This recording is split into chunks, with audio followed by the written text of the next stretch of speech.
Hello, I'm Alan Keays, and I'm joined today by Gordon Dritschilo. You are indeed. With a coffee. Yes, tea actually, but we don't need to go there. All right. Well, we're here to provide you a look at some of the stories we're working on for tomorrow's paper. We'll have a story, kind of Vermont reaction to the announcement by President Barack Obama earlier today regarding some executive orders that were going to be put in place to deal with gun control issues. Yes. And Patrick McCardle is talking to some people in Vermont who are related to the issue, gun rights groups, gun stores, and those types of things. So we'll have that story in tomorrow's paper. We'll also have a story. There's an online fundraising effort underway for the family who there was the three people who died in the car crash that happened in Killington late last week in the storm on slick roads there. Apparently they've raised over $70,000 for the family so far that are from Hastings on the Hudson in New York. And Kathleen Phelan Tomaselli is working on that story.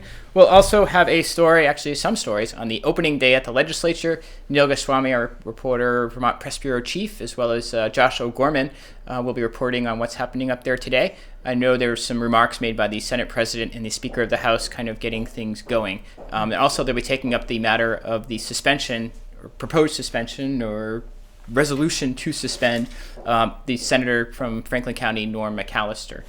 So Neil Goswami's working on that.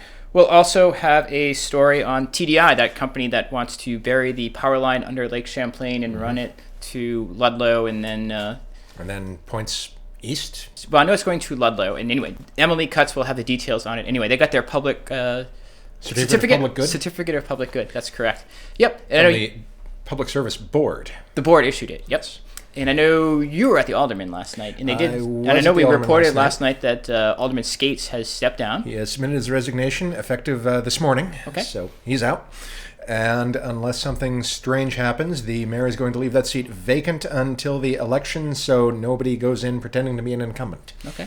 I know you also have a story about some tax-exempt property in the city, or a dispute about it? Yeah, there's a long-running dispute between the Rutland County Parent-Child Center and the city that actually went to court. There was a trial just before Christmas, and there are some interesting legal issues being raised about the definition of what sort of organization gets tax-exempt status under state law. There was a trial, but there was been no decision yet? No decision yet. It was a bench trial, so a judge is going to sit there thinking about the various arguments until he makes up his mind, or her mind.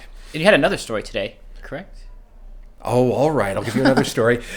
Yes, a long extended sewer project in the Killington Avenue area has finally wrapped up. There were some interesting mishaps on that one, and the Department of Public Works is also asking for a couple of projects to be put to bond on the March ballot.